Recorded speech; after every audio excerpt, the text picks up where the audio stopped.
오늘부터 해서 한 13주간에 걸쳐서 12제자에 대해서 함께 말씀을 우리가 공부하는 시간을 갖도록 하겠습니다.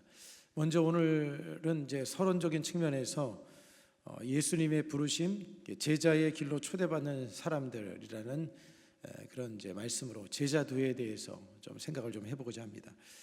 그 마태복음 오늘 이 본문의 말씀은 예수 그리스도의 그 공생의 시작의 부분입니다. 이제 예수님께서 공생애를 이제 시작하는 그런 내용이 기록이 되어져 있는데, 그리고 이제 예수님께서 제자들을 부르는 과정 속에서 제자도, 예수님을 따르는 그런 제자도에 대한 내용이 오늘 본문 속에 기록이 되어져 있습니다. 여러분, 예수님의 사역은 크게 두 가지로 볼 수가 있습니다. 하나는 이제 구속 사역, 예수님께서 인류의 죄를 담당하시고 십자가에 못 박혀 죽으셨다가 부활하심을 통해서 인류의 모든 죄와 저주를 담당하신, 그래서 인류를 구원하신 이제 구속의 사역의 큰 부분을 이제 차지하고 있고, 또 한 가지는 뭐냐면 예수님께서 제자들을 부르시고 제자를 훈련하는 제자 사역이라고 할 수가 있습니다. 이게 두 가지 사역을 예수님의 사역으로 설명을 할 수가 있는데, 오늘 이 본문에 보면 예수님의 초기 이 사역에 있어서 12제자를 이제 부르는 그런 내용이 나옵니다.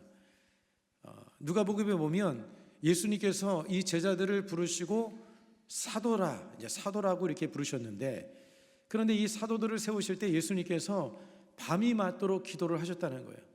밤새도록 주님께서 기도하시고 난 다음에 제자들을 선택을 하셨습니다. 그냥 길 가다가 너 마음에 드니까 너 나 따라와, 이게 아닌 거예요.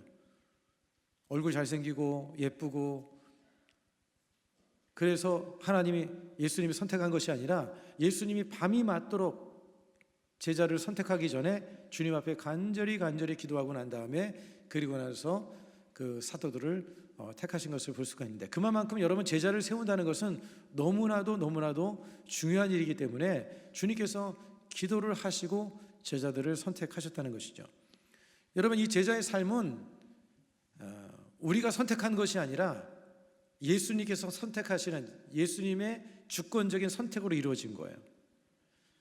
오늘 저와 여러분이 부름을 받은 것도 우리가 예수님을 선택한 것이 아니라 예수님이 우리를 부르셔서 주님의 부름을 받고 주님 앞에 나온 사람들인 겁니다. 하나님의 사람들을 여러분들에게 보내셔가지고 진리의 말씀을 듣게 하시고, 또 성령께서 이 진리의 말씀을 깨닫게 하시고 믿어지게 하셔서 우리가 주님의 부름을 받고 주님 앞에 나오게 되어진 것입니다. 오늘 이 본문에 보면 예수님의 이 공생의 그 사역의 그 시작을 이제 보여준다고 말씀드렸는데, 예수님의 그 사역의 중심지가 어디냐면 갈릴리입니다. 갈릴리.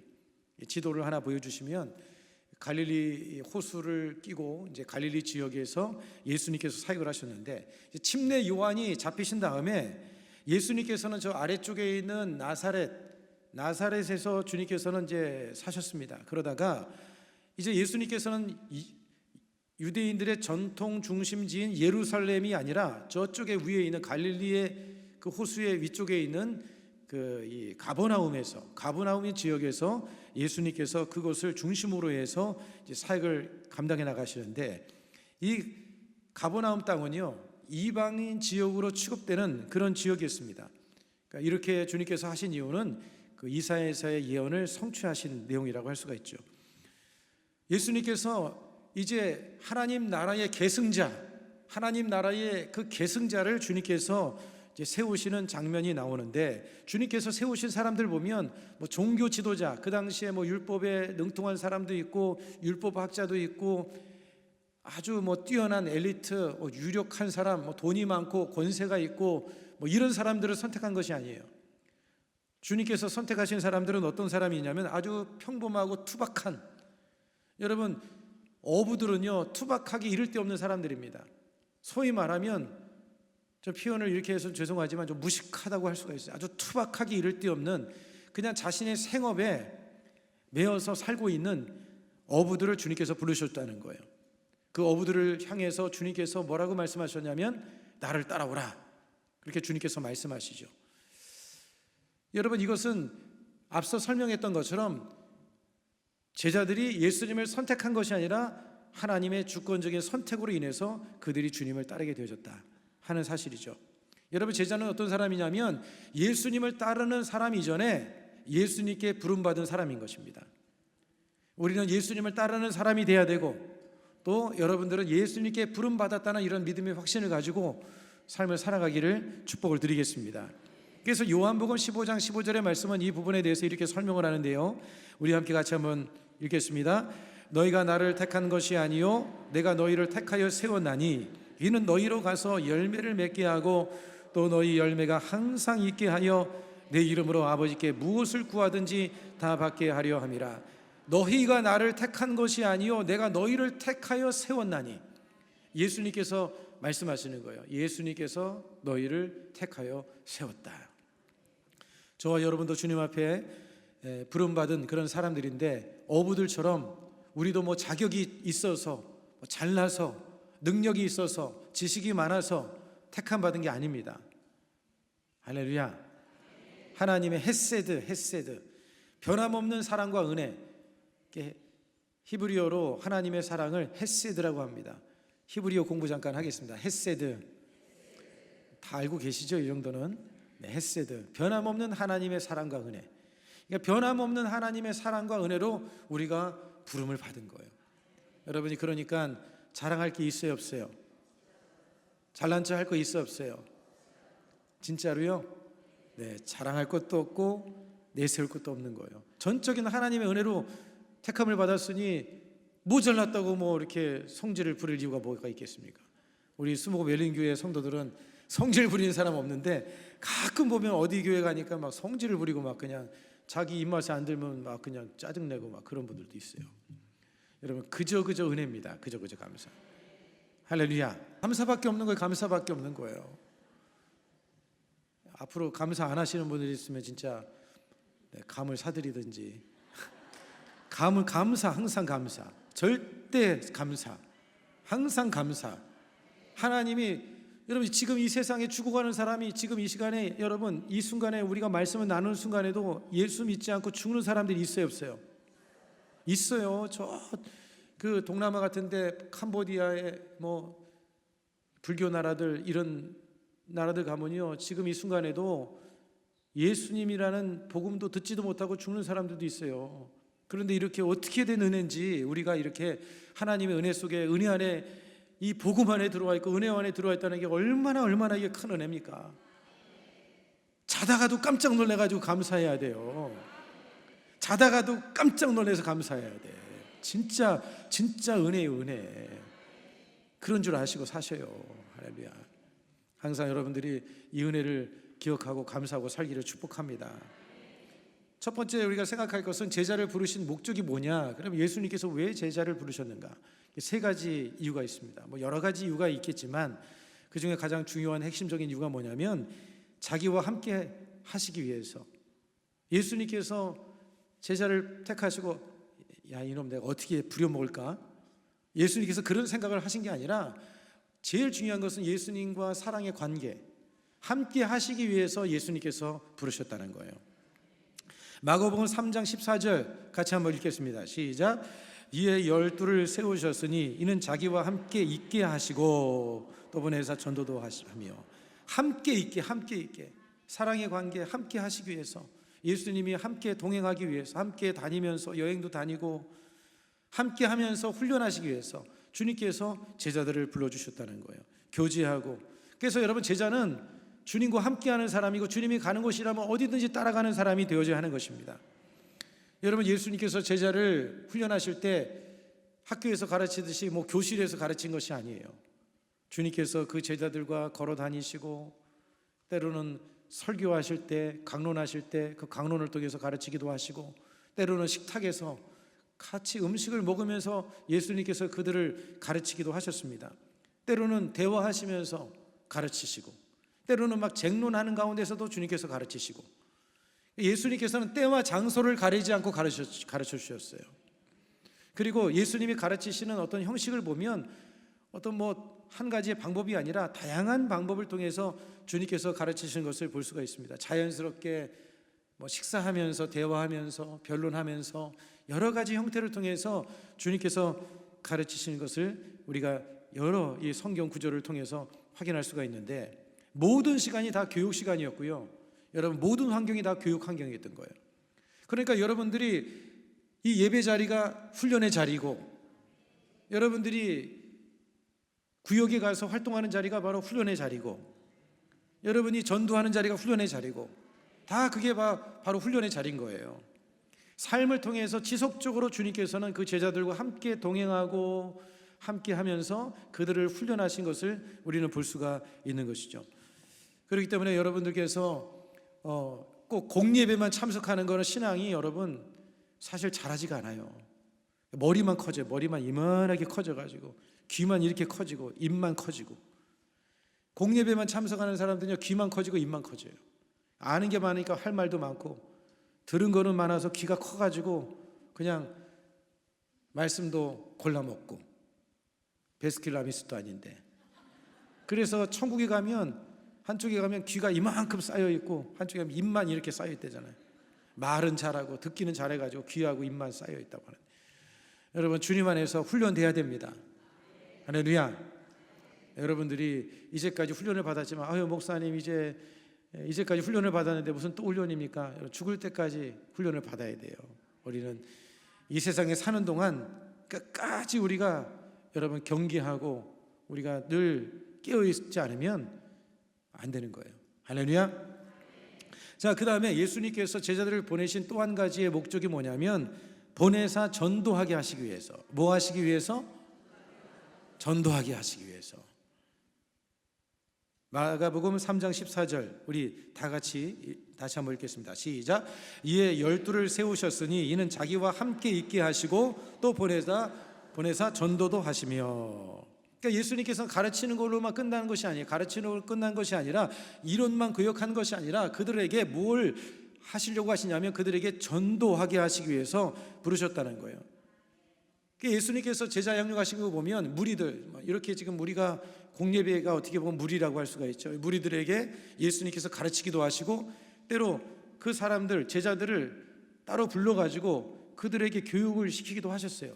그런데 그걸로만 끝난 것이 아니에요. 가르치는 것으로 끝난 것이 아니라 예수님께서는 그들에게 전도하게 하시기 위해서 그들을 그렇게 함께 하시고 부르시고 그들을 훈련하시고 교육하셨다는 거예요. 그러니까 전도해야 돼요, 해야 돼요? 아멘 소리가 이렇게 작으십니까? 전도하셔야 돼요, 전도해. 따라서 앉으나 서나 당신 생각, 앉으나 서나 우리는 예수님 생각, 앉으나 서나 우리는 전도. 따라서 앉으나 서나 전도. 네, 앉으나 서나 전도. 늘 전도에 대한 관심을 가져야 돼. 밥 먹으면서 전도, 일하면서 전도. 어떻게 하면 저 영혼을 전도할까? 그래서 예수 믿는 사람들이 식당에 가서도 친절해야 돼요.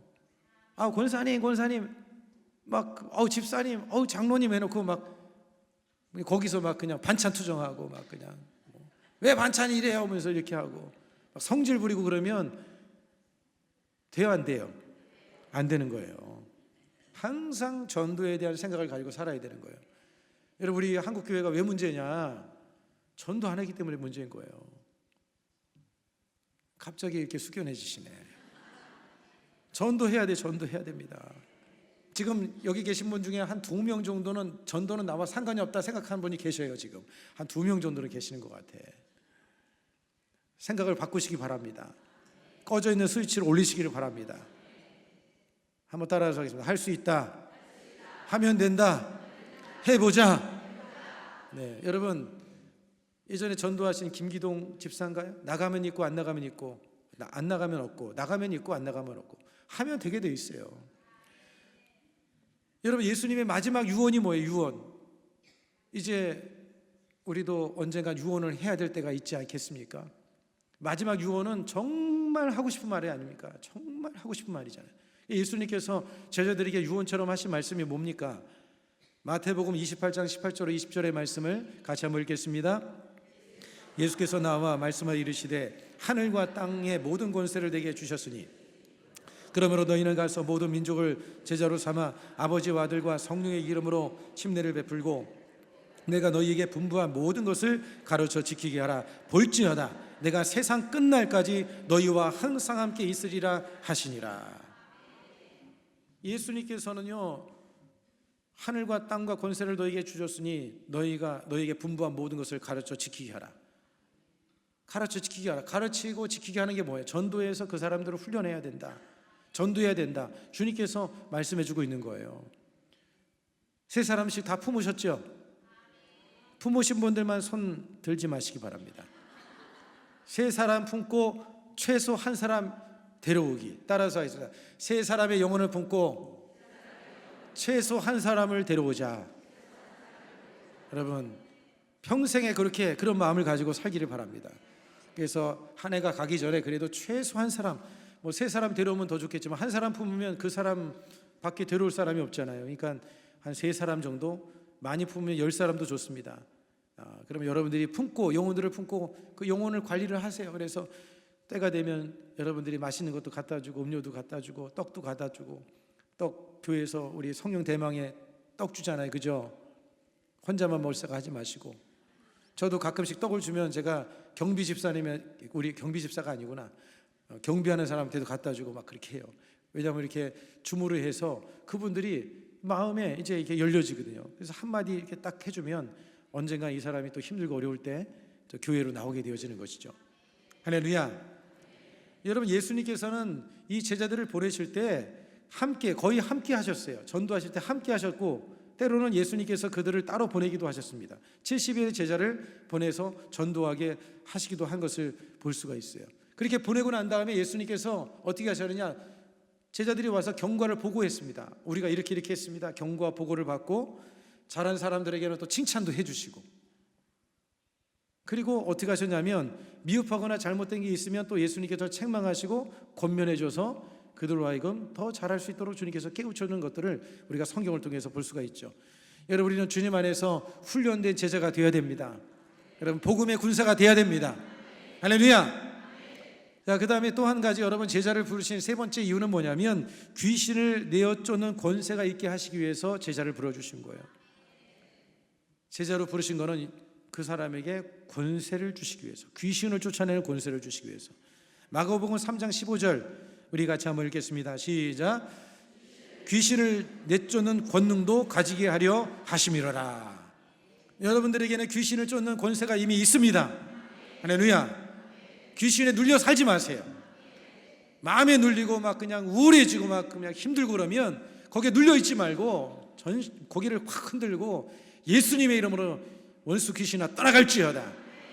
물리쳐야 돼요. 물리쳐야 돼요. 부정적인 생각, 우울한 생각들, 마음을 침울하게 만들고 힘들게 만드는, 불안하게 만드는 것들 가운데 눌려 있지 말고 여러분에게 예수님의 이름의 권세를 주셨으니까 예수님의 이름으로 물리치세요.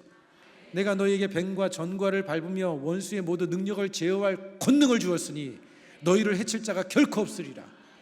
권능을 줬다는 거예요. 여러분, 능력과 권능은 차이가 있습니다.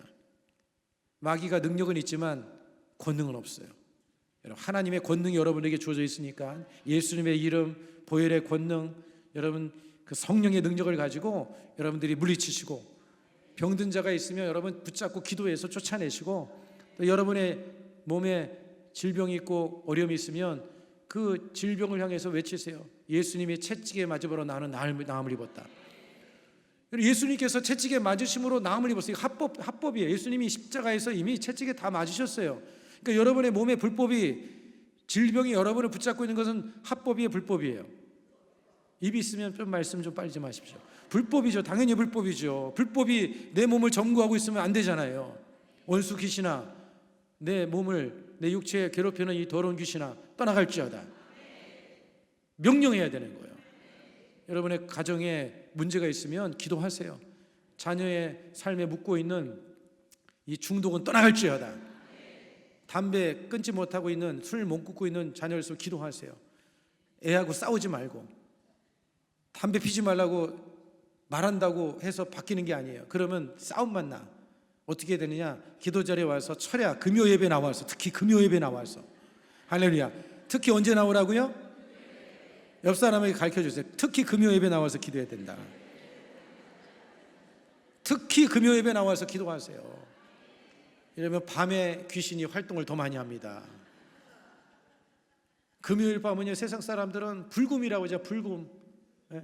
불타오른다. 막 밤에 그냥 불나방에 무슨 불나방이 막 그냥 이 전기 이 불빛이는데 날아들다가 막 그냥 온몸을 태우는 것처럼 세상 사람들은 지금 금요일 날 그냥 그럽니다. 여러분, 우리가 금요 예배 나와서 주님 앞에 여러분 기도하시기 바랍니다.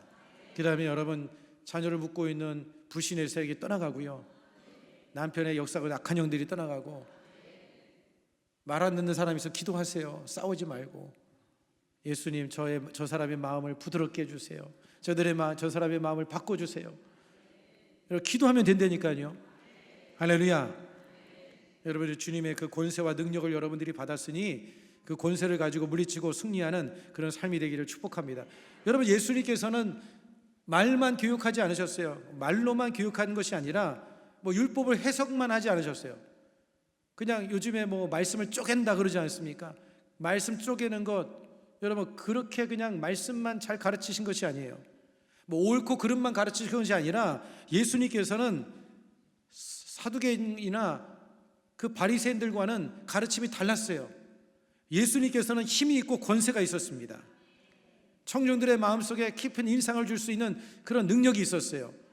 실제로 주님은 병자를 치료하고 귀신을 쫓아내고 사탄의 권세를 압제하는 그런 역사를 보여줬어요. 사두개인이나 바리새인들은 그냥 가르침만 했어요. 입만 살아 있었어요. 그런데 여러분, 그 권세가 달라지게 된 결정적인 이유가 뭐냐? 여러분, 그 권세는요, 하나님께로부터 오는 거예요.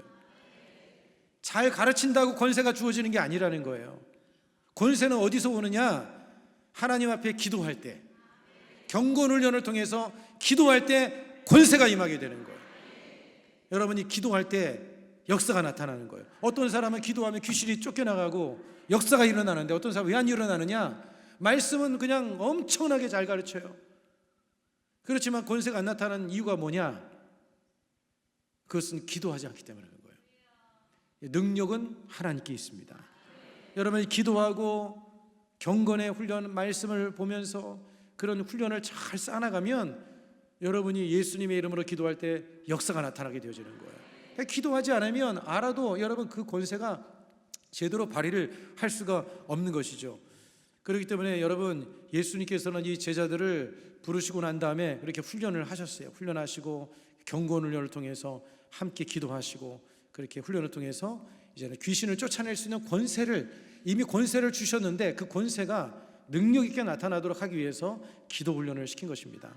그래서 이 자리에는 저와 여러분들도 여러분 더욱더 기도하는 그런 우리 모두가 되기를 간절히 축복을 드리겠습니다. 여러분, 전도도요 말로 되지 않습니다.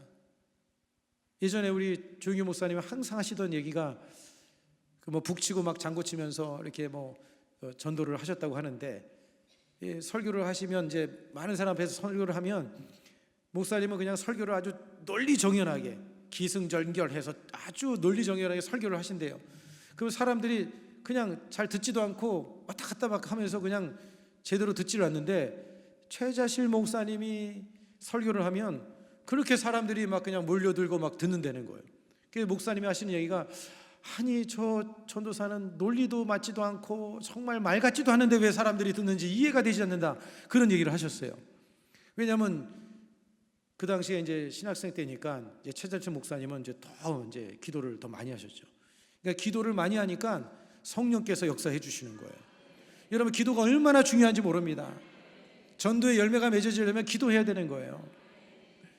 그래서 예수님께서도 새벽 일찍 일어나서 예수님께서 기도하시지 않으셨습니까?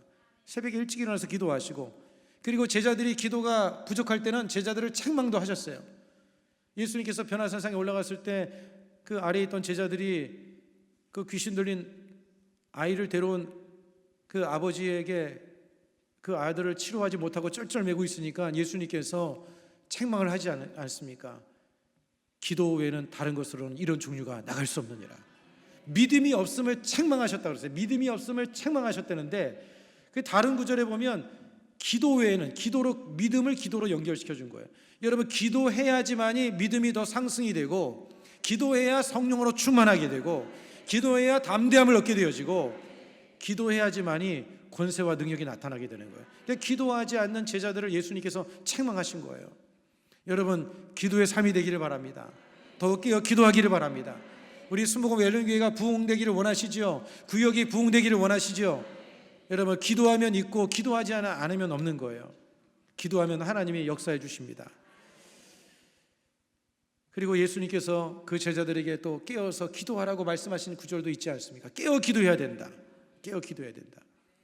여러분, 제자들도 그 예수님이 승천하시고 난 다음에 그 마가다락방에서 간절히 기도할 때, 간절히 전혀 기도에 힘썼을 때 성령이 그들에게 임하여서 그들이 능력을 받아서 나가서 복음을 전하고 많은 영혼들을 주님께로 전도한 것을 우리가 볼 수가 있습니다. 여러분, 능력 있는 제자로 삶을 살기 위해서 우리는 기도해야 됩니다. 할렐루야. 자, 요한복음 15장 4절로 5절 말씀을 우리 같이 한번 보도록 하겠습니다. 시작. 내 안에 거하라. 나도 너희 안에 거하리라. 가지가 포도나무에 붙어 있지 아니하면 스스로 열매를 맺을 수 없음 같이 너희도 내 안에 있지 아니하면 그러하리라. 나는 포도나무요 너희는 가지라. 그가 내 안에 내가 그 안에 거하면 사람이 열매를 많이 맺나니 나를 떠나서는 너희가 아무것도 할 수 없음이라. 할렐루야. 내 안에 거하라. 나도 너희 안에 거하리라. 가지가 포도나무에 붙어 있지 아니하면 스스로 열매를 맺을 수 없다. 우리는 여러분 스스로 우리가 열매를 맺을 수가 없는 거예요. 항상 주님으로부터 공급을 받아야 되는 것입니다. 사랑의 공급을 받고 은혜의 공급을 받아야 됩니다. 기도하지 않으면 여러분 주님의 일을 제대로 감당할 수가 없는 거예요. 여러분, 예수님이 제자로 부르신 이후에 세 가지가 뭐라고 했어요? 첫 번째는 뭐죠? 네, 할렐루야. 네, 괜찮습니다. 괜찮아요. 왜냐하면 저도 그럴 때가 가끔 있거든요. 함께 있게 하시려고, 함께 있게 하시고. 여러분, 함께 있게 하기 위해서 어떻게 해야 되냐면 예배 자리에 이렇게 나와서 주님과 함께 하는 게 뭐예요? 예배 드리는 게 주님과 함께 하는 거잖아요.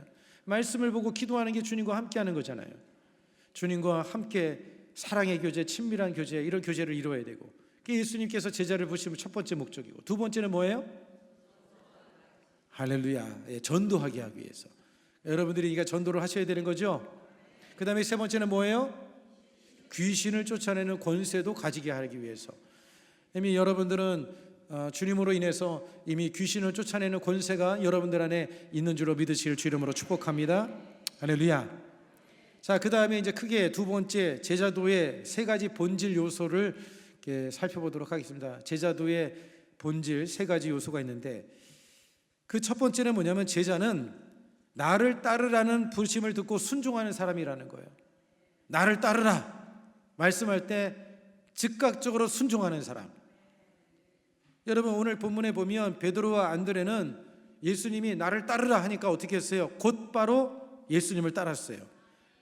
마태복음 4장 20절 말씀, 마태복음 4장 20절 말씀의 내용을 한번 같이 한번 읽겠습니다. 시작. 그들이 곧 그물을 버려두고 예수를 따르니라. 거기에 보면 곧이라는 그 성경책에다 동그라미 치세요. 곧. 그들이 곧이라는 말은 뭐예요? 좀 이따가입니까? 내일입니까? 나중입니까? 곧바로. 곧이라고 하는 것은 여러분 순종적인 즉각적인 순종의 자세를 말하는 거예요. 즉시, 지체 없이, 망설임 없이. 단순히 여러분 시간적인 빠른 어떤 그런 그것을 뛰어넘어서 전적인 신뢰에 근거한 마음의 준비된 상태를 말해요. 전적으로 신뢰하는 마음, 그런 것을 말하는 거예요. 오늘 여러분 주님이 부르실 때 나중이라고 말하지 않게 되기를 바랍니다. 지체 없이 곧 순종하고 나갈 수 있는 그런 믿음의 삶이 되기를 주 이름으로 축복합니다. 그러니까 예수님의 그 권위 앞에 계산하지 않는 거예요. 사람들은 계산합니다. 이게 따라가면 내가 얼마나 희생을 해야 되고, 내가 얼마나 손해보고, 내가 얼마나 시간을 내야 되고, 얼마나 불편하고 힘들까, 이거저거 계산하는데 계산하지 않는다는 거예요. 또 미련을 두지 않는 거예요. 미련을 두지 아니하고 마치 전생애를 도박하듯이, 도박이 좋다는 얘기가 아닙니다. 주님께 전생애를 주님 앞에 온전히 내어 맡기듯이 그런 마음으로 따라갔다는 것을 의미하고 있는 거예요. 여러분, 주님 앞에 그렇게 할 수 있기를 축복합니다.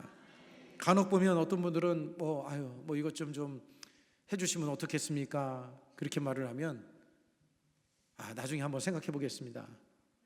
가족하고 한번 상의해 보겠습니다. 뭐 이런 경우가 있어요, 없어요? 없죠, 여러분들은. 네.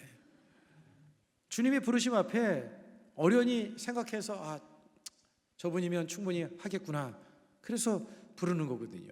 그럴 때 여러분들이 그냥 주님 앞에 한번 삶을 던져보세요.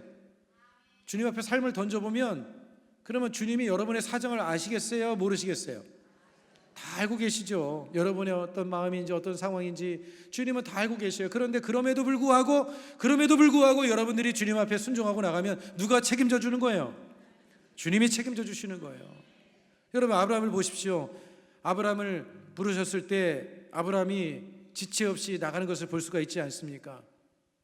그가 살고 있던 고향, 친척, 아버지의 집, 익숙한 것 다 그것을 버리고 하나님 말씀을 따라서 처음에는 가라고 할 때 어디로 가라고 하는지도 말씀도 안 하셨어요. 그냥 떠나라고 하는 말씀 앞에 그냥 순종하고 나가는 거예요.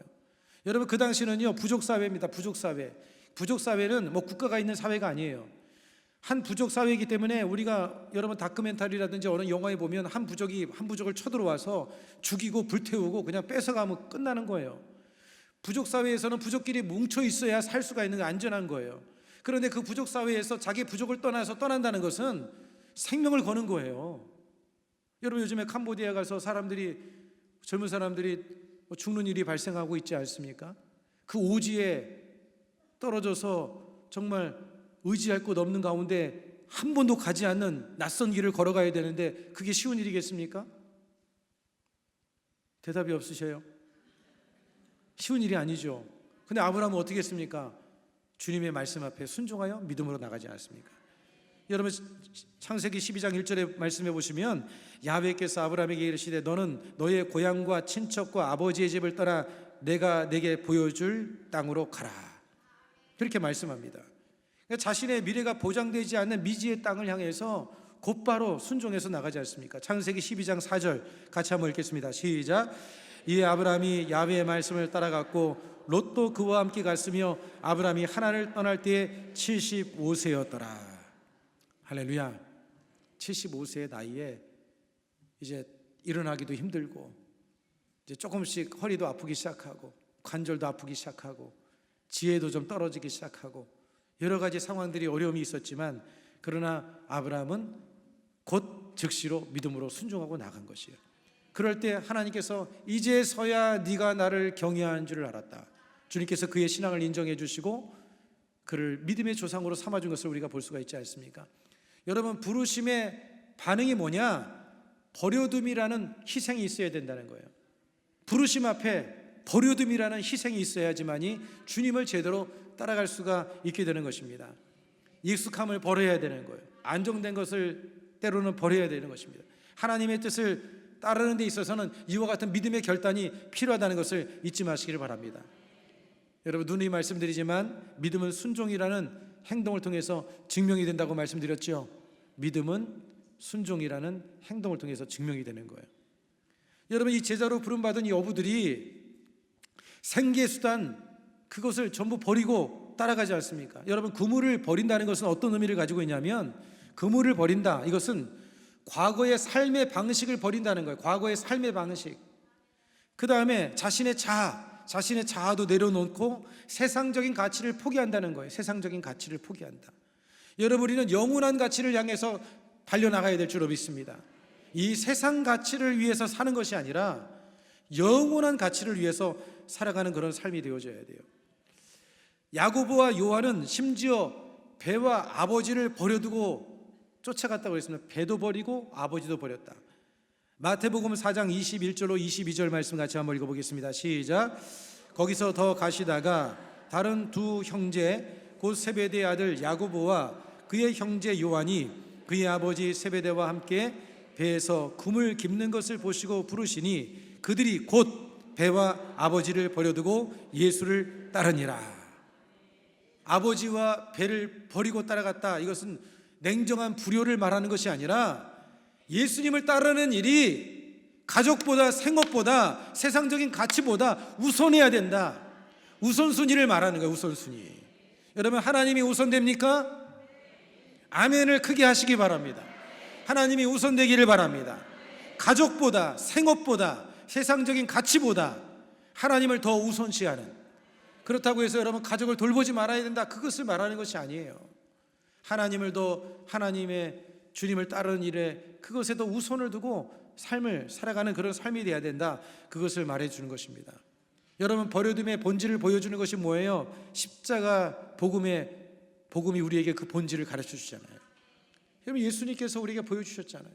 자신의 생명을 십자가에 못 박아 피 흘려 죽으심을 통해서 우리에게 정말 포기가 뭔지, 버림이 뭔지, 그것을 우리에게 주님께서 가르쳐주지 않으셨습니까? 그래서 사도 바울은 저와 여러분들에게 요구하는 삶이 뭡니까? 갈라디아서 2장 20절의 말씀이죠. 우리 함께 같이 한번 읽겠습니다. 내가 그리스도와 함께 십자가에 못 박혔나니 그런즉 이제 내가 사는 것이 아니요 오직 내 안에 그리스도께서 사시는 것이라. 이제 내가 육체 가운데 사는 것은 나를 사랑하사 나를 위하여 자기 자신을 버리신 하나님의 아들을 믿는 믿음 안에서 사는 것이니라. 이제 내가 사는 것은 내가 사는 것이 아닙니다. 내가 사는 것이 아닙니다. 내 감정, 내 본성, 세상의 유익을 따라서 사는 것이 아닙니다. 이제는 나를 사랑하사 나를 위하여 죽으신 하나님의 아들을 믿는 그 믿음으로 주님을 따라가는 삶을 사는 것입니다. 그것을 말씀해 주고 있는 거예요. 여러분, 우리가 그런 삶을 살아가고 있지만, 여러분들이 그렇게 잘 살아가고 있지만 더 한 단계 믿음의 결단이 여러분의 삶 속에 있기를 주의 이름으로 축복합니다. 다 사람들마다 영적인 수준이 다르죠. 어떤 사람들은 지금 자전거로 1단을 달리는 사람, 2단, 3단을 달리는 사람이 있는데 이제 거기에 머무는 것이 아니라 다음 단계로 넘어가야 되는 거예요. 한 단계 더 주님 앞에 한 걸음 더 나아가는 삶이 돼야 되는 거예요. 기도를 이제는 작년에 10분 했다면 20분 했다면 이제는 25분 하고, 이제 다음 연도에 가서는 30분을 하고 1시간 하고 조금씩 더 주님과 그 관계가 시간이 더 늘어나는 그런 삶으로 나가야 될 줄로 믿습니다. 할렐루야.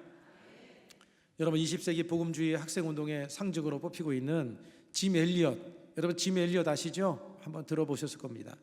예일대학교를 수석으로 졸업한 아주 대단한 인재였는데 편안한 학자의 길을 이 사람이 포기를 했어요. 그리고 에콰도르의 아우카 부족에 가서 복음을 전합니다.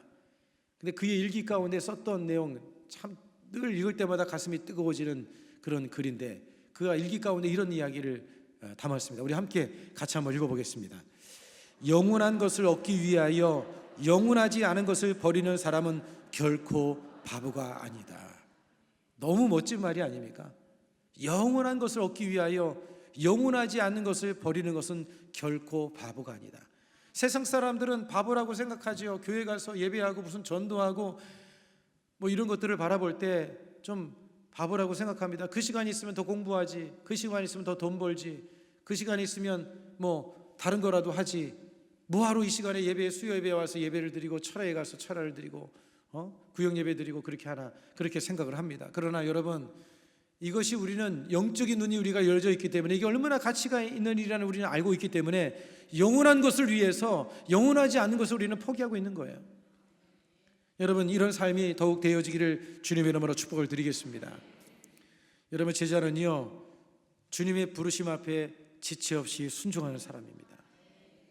예수님을 따르는 것에 방해가 되는 과거의 가치와 그 집착을 과감하게 버리는 그런 결단이 저와 여러분의 삶 속에 날마다 있게 되기를 주님의 이름으로 축복을 드리겠습니다.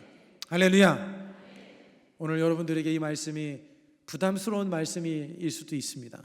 그러나 여러분, 이것이 여러분들에게 약이 되는 줄로 믿습니다. 여러분, 약은 입에 쓰다 그러잖아요, 그죠? 부담스럽지만 이 영적인 부담감을 느끼지 못한다는 것은 영적으로 마비된 사람은 부담을 느끼질 않아요. 영적인 납병에 걸려 있으면 코가 문드러지고 귀가 떨어져 나가도 아픔이 있는지를 느끼지 못해요. 그러나 살아있는 사람은 바늘로 찌르면 아야 소리를 하는 것이고 아파하는 거예요. 납병한 자는 이게 떨어져 나가도 아픈지를 몰라요. 영적으로 살아있는 사람은 아픔을 느끼는 거예요. 여러분들이 영적 부담감을 가지고 더 주님 안에서 믿음으로 살아가서 정말 주님을 잘 따라서 주님이 기뻐하시는 그런 참된 제자로 살아 나가기를 주 이름으로 축복을 드리겠습니다. 제자도에 대한 내용이 한 2가지가 더 뒤에 있는데 시간이 기도할 시간이 됐으므로 이제 기도를 하도록 하겠습니다. 여러분, 주님께서는 저와 여러분과 함께 하기를 원하고 계셔요. 영원히 함께 하기를 원해요. 영원히. 그런데 우리만 함께 하기를 원하는 것이 아니라 다른 사람들도, 영원한 멸망으로 떨어지는 그들도 함께 하기를 주님이 원하고 계시는 거예요. 그래서 우리를 부르셨고 우리를 통해서 전도하기를 원하시는 것이고, 우리를 보내실 때 그냥 무능력한 존재로 보낸 것이 아니라 권세와 능력을 주셔서 나가서 주님께서 그 영혼을 살려내고 고통과 어려움 가운데 있는 자들을 건져내라고 주님께서 우리에게 권세를 주신 줄로 믿습니다. 여러분, 이 권세와 능력을 가지고 이제 주님을 따라서 주님이 원하시는 삶으로 살아가고 많은 영혼들을 주님께로 인도할 수 있는 저와 여러분이 다 되기를 주 이름으로 축복합니다.